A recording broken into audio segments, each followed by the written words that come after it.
Hello guys, welcome to the second episode of this series in putting together a MonoGame RPG. Firstly I'd like to apologise, it's taken me a little while to get this together. I've been very busy with work really. Tried to get it together as quick as I could. Following some feedback from the last episode, I hope the text size, the font size is a little bit more readable. It was a bit small, I apologise, that was just more of a preference thing. I like to be able to see more. That's all, but I appreciate, in recording you lose some quality, so it might be a little less readable for you than it would be for me. What did we do last time out? Well, we basically set up a MonoGame project with some boilerplate code for getting a window open, and just basically setting the mouse visibility to true so that when we hover over the window we can see our mouse cursor, because it can be a little bit frustrating when you're hovering over the window and you can't see your mouse. Again, just a preference thing, but we may need it later on when we want to be able to see where we're clicking, as after all we are making an RPG.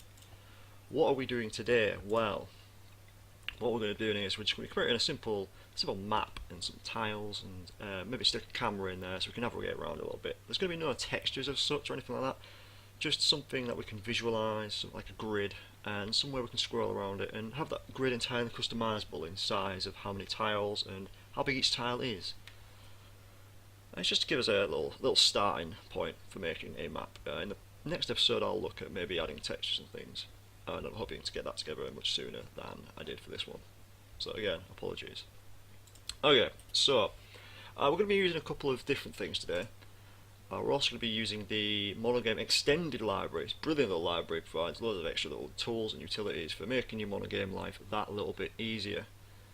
What we're going to do is we're going to add that in now immediately, so we've got it there for when we need it. Okay, so we're using the same system we did before, the NuGet packaging system. So if we right click on our project over here, okay, and we'll go to manage NuGet packages, see we've got our one that we've installed here, our MonoGame framework one. We want to go to browse, and we want to search for MonoGame Extended. Okay, here it is, this one here, by our friend Dylan Wilson. If we click on that and just take the latest stable version, currently 0.6.377. Once we get that installed, okay, and we'll maybe get a readme or something like that. Perhaps. There we go. Okay. Okay, so how we're going to kick this off? Okay, so what we want to do is we want to create a place for holding all our map information. So essentially we want a map class. Okay, so we'll do that now. So if we right click on our project and we add new item, and we want a class, and we'll just call this map. Okay, here's our map class. Okay, so what information do we need to know about the map? Well, if we just set up a constructor real quick, no particular arguments.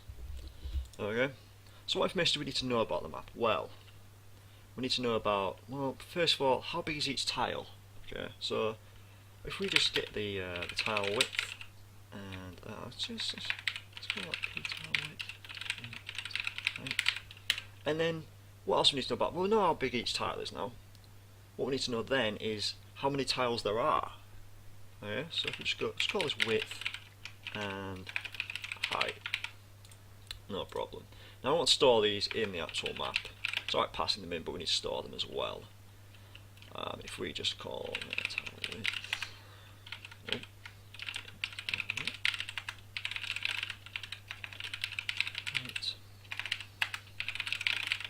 And just call that width and height.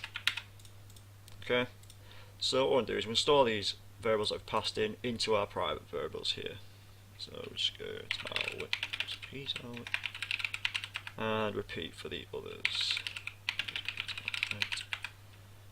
Width, height. Okay. So we'll create a map now which specifies how big each tile is, and then how many tiles there are across, how many tiles there are down.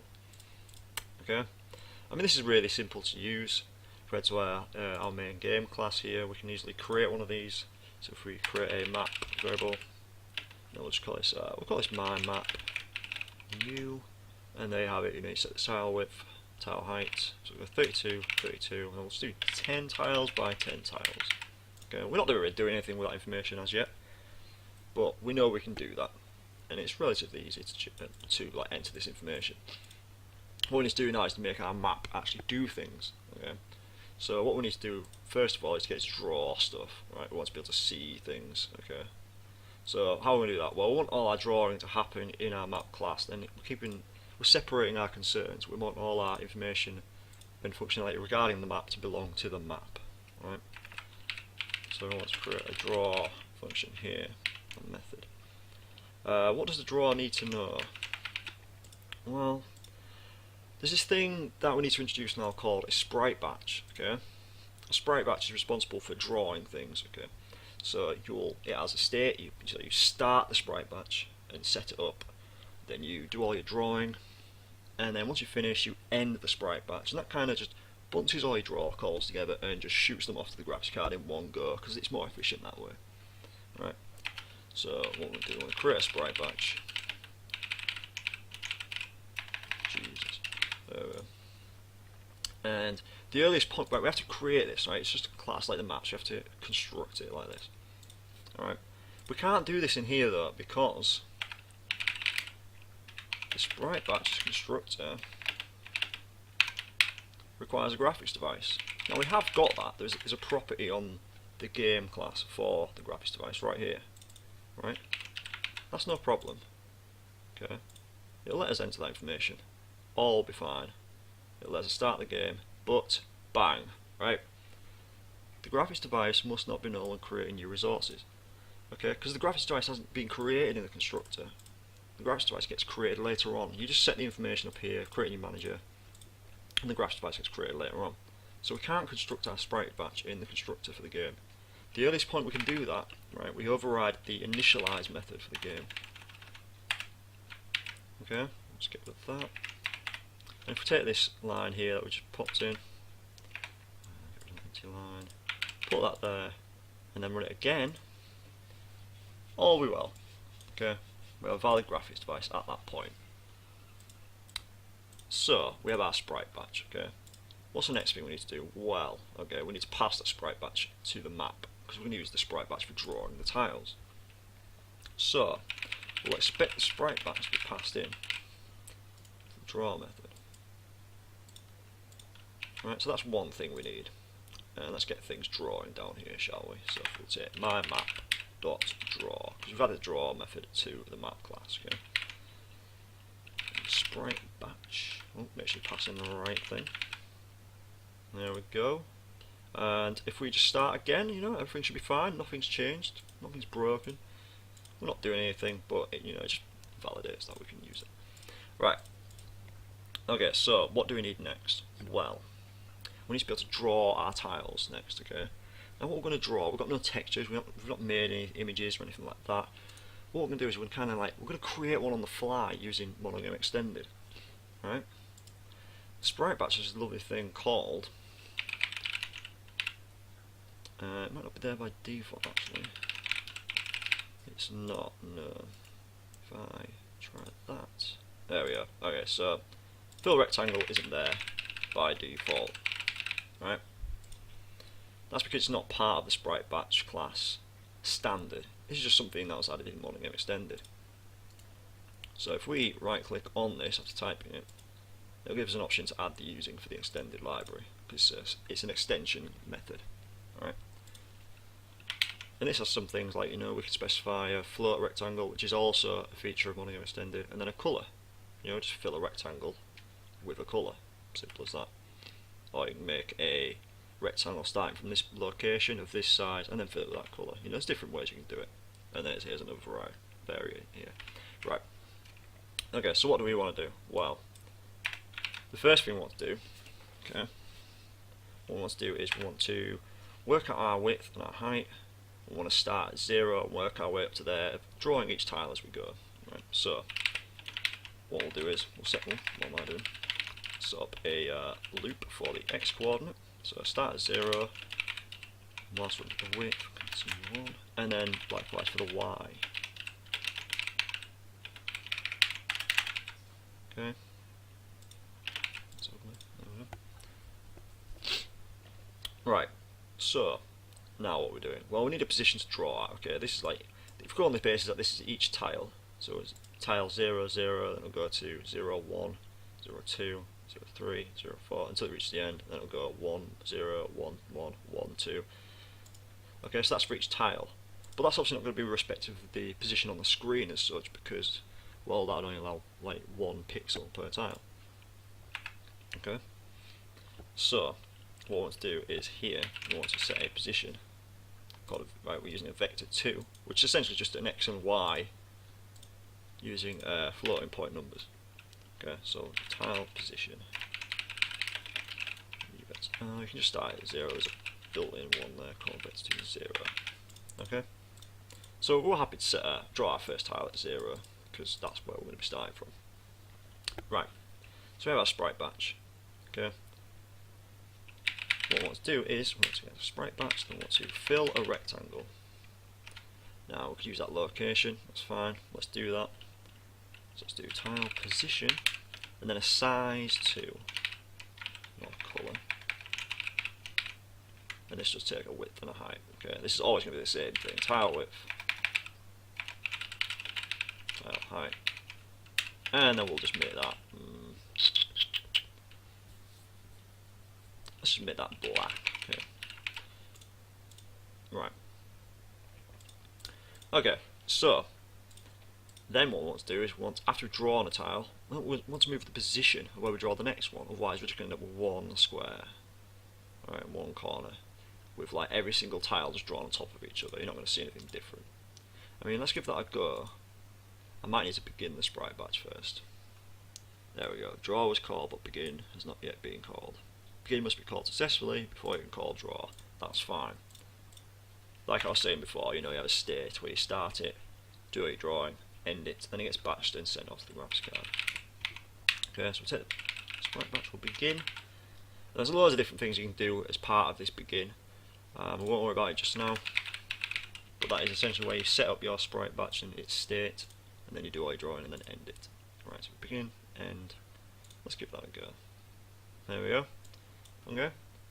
So, how big do we set up our map? Well, we set it up to be 32 by 32 for a single tile, and then we do 10 tiles across, 10 tiles down. So that's 100 tiles in total. So we're actually drawing 100 tiles here.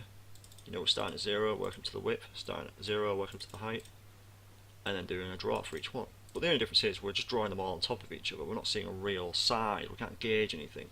So we need to adjust this position after each tile is drawn, so we can spread it out and grow to the correct size of the tile map. Okay. So we'll take our tile position. So bear in mind we're drawing along the y coordinate in this loop here. So we want to move the y. We want to move the y down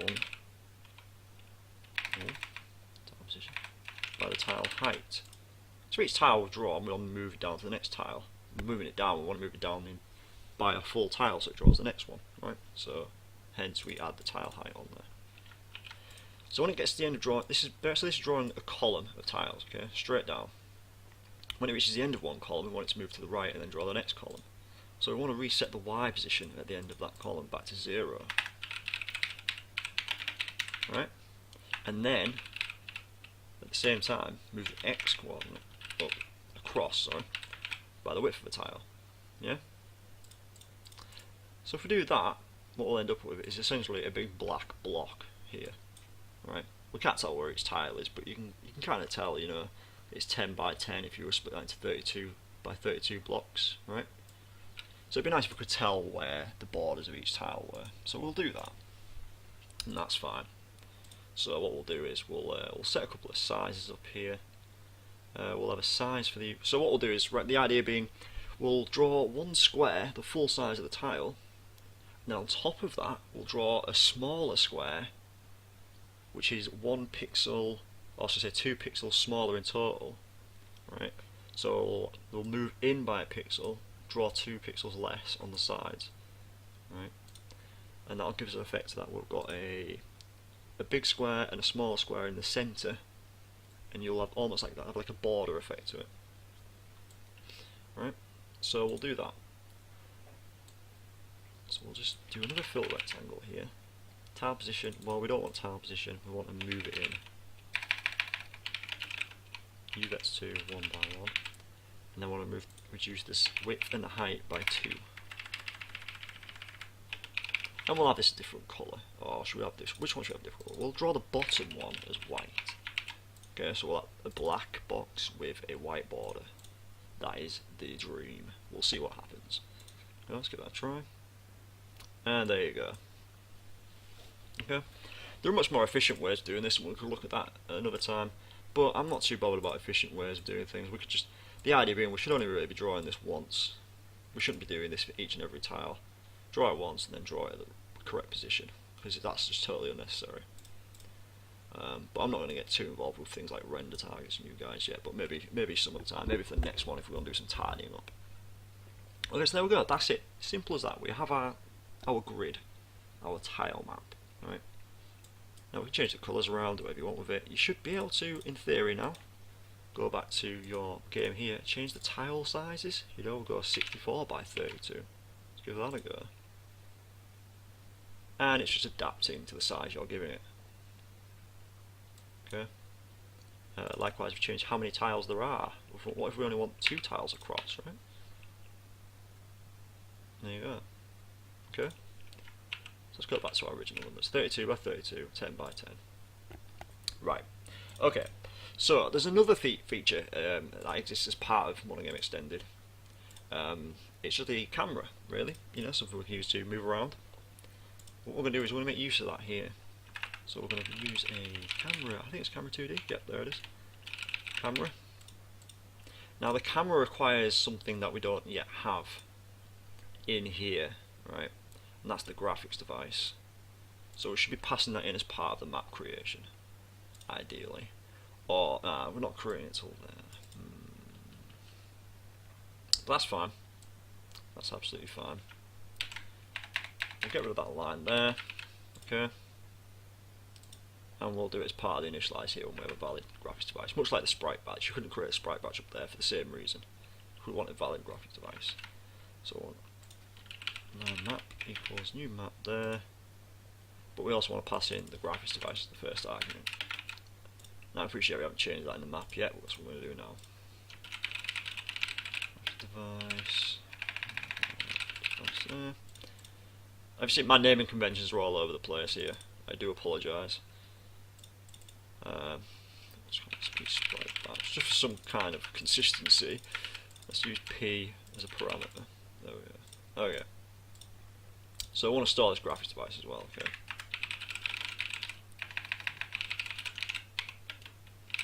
Device.